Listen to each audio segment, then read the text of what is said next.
रीवा जिले के सिमरिया तहसील क्षेत्र के निवासी ललित मिश्रा ने त्रेता युग में अयोध्या नगरी के राजध्वज का एक ऐसा डिजाइन तैयार किया है जिसमें कोबीदार के पौधे के प्रतीक के तौर पर रखा गया है। बताया जा रहा है कि कोबीदार का पौधा रामबाण औषधि के रूप में उपयोग किया जाता है, इसलिए रामायण काल में अयोध्या के राजध्वज में कोबीदार के वृक्ष को प्रतीक के तौर पर रखा गया था। इसलिए अब जब एक बार फिर रामलला का मंदिर बनकर तैयार हुआ है तो मंदिर के बाहर लगे ध्वज में इस प्रतीक को रखा जाएगा।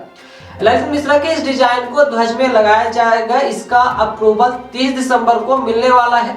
इसके साथ ही राम मंदिर परिसर में 2 स्थानों में इस खास वृक्ष के पौधे का वृक्षारोपण भी किया जाएगा। जैसा कि सभी को पता है कि लंबे अरसे के बाद भगवान राम की नगरी अयोध्या हजारों वर्षों के बाद एक बार फिर अपने अस्तित्व में आती हुई दिखाई दे रही है और आगामी 22 जनवरी को अयोध्या में नवनिर्मित राम मंदिर में रामलला की प्राण प्रतिष्ठा की जाएगी। इसके लिए देश और विदेश के अलग अलग स्थानों से जहां पर तरह तरह की वस्तुएं भी लाई जा रही हैं, जिसमें भगवान राम के ननिहाल और उनके ससुराल से आने वाले उपहार शामिल हैं।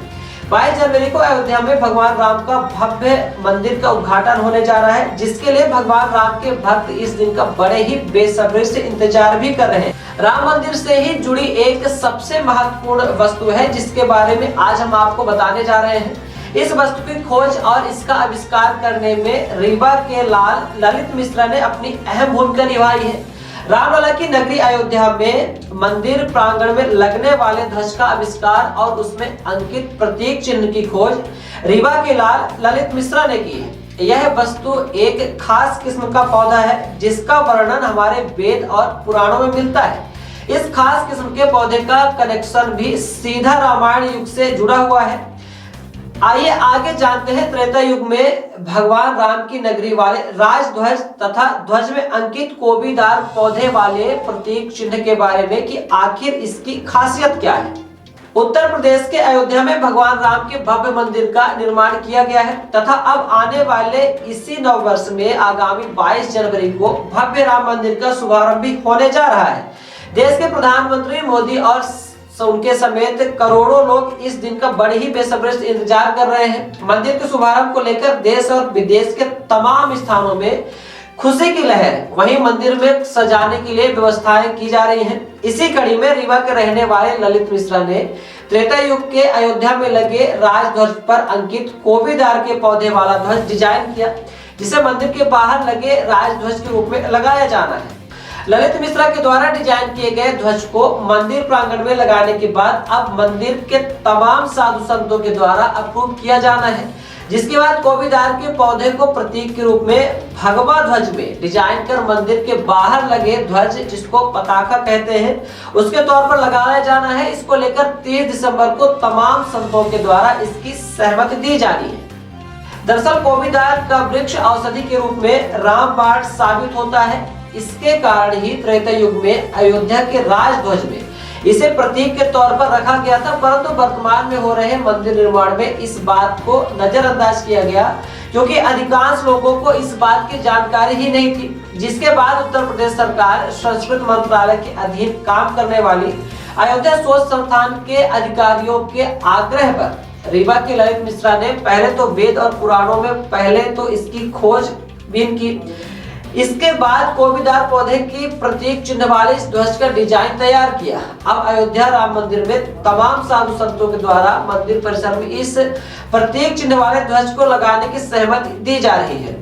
ललित मिश्रा बताते हैं कि उत्तर प्रदेश के अयोध्या शोध संस्थान के डायरेक्टर डॉक्टर लवकुश द्विवेदी ने उनसे रामायण पर आधारित तमाम चित्रों पर शोध के लिए कहा था, जिसके बाद उन्होंने इस पर शोध करना शुरू किया। शोध के दौरान ललित मिश्रा ने मेवाड़ के महाराणा प्रताप के वंशजों द्वारा बनाए गए रामायण के चित्रों पर रिसर्च किया, जहां इस वंश के तीसरी पीढ़ी के राणा जगत सिंह द्वारा संपूर्ण वाल्मीकि रामायण पर एक चित्र बनाए गए थे, जिसमें से एक चित्र वनवास के लिए निकले भगवान राम और अपने भैया को वन से वापस लाने के भरत के मिलाप का था। ललित मिश्रा ने बताया कि जब कैकेयी पुत्र भरत वनवास उपरांत भगवान राम को मनाने के लिए और अयोध्या नगरी वापस लाने के लिए वन में गए थे, तब इस कोबीदार के वृक्ष वाले प्रतीक चिन्ह के साथ ध्वज को फहराया गया था। और इसी ध्वज को देखकर लक्ष्मण को पता चला था कि अयोध्या की सेना भगवान राम के लिए चित्रकूट आ रही है। और ध्वज में लगे कोबीदार वृक्ष के प्रतीक चिन्ह को देखकर ही भगवान लक्ष्मण को पता चला था कि वह अयोध्या की ही सेना है।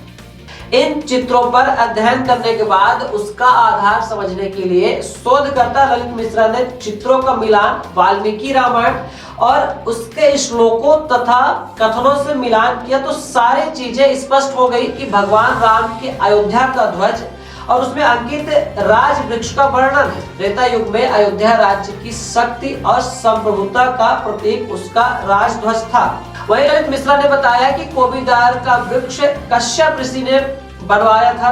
मंदार और कचनार के वृक्ष की ब्रांडिंग करके पारिजात श्रेणी के इस वृक्ष को उन्होंने तैयार किया था, जो बाद में अयोध्या नगरी की शक्ति और संप्रभुता का प्रतीक माना गया, क्योंकि यह वृक्ष अन्य वृक्षों के मुकाबले अत्यधिक सुंदर और अधिक गुणवान होता है तथा औषधि गुणों में भी इसकी अलग विशेषता है। उत्तर प्रदेश में कई ऐसे इलाके हैं जहां पर यह कोबीदार वृक्ष आसानी से देखने को मिल जाते हैं। आपको बता दें कि अयोध्या के राजध्वज में अंकित कोबीदार की यही विशेषता है कि जो भारत देश में तिरंगा झंडा में स्थित अशोक चक्र का है, क्योंकि जिस प्रकार से तिरंगा में अशोक चक्र को प्रतीक के तौर पर रखा गया है, ठीक उसी प्रकार त्रेता युग में अयोध्या के राजध्वज में प्रतीक के तौर पर ही कोबीदार का वृक्ष था, जो अयोध्या की शक्ति और संप्रभुता को दर्शाता था। और उसी कोबीदार के वृक्ष का खोया हुआ वजूद वापस लाने के लिए अब रामलला के द्वार पर लगने वाले पताके पर इस वृक्ष को डिजाइन करने में उसकी तैयारियां की जा रही है।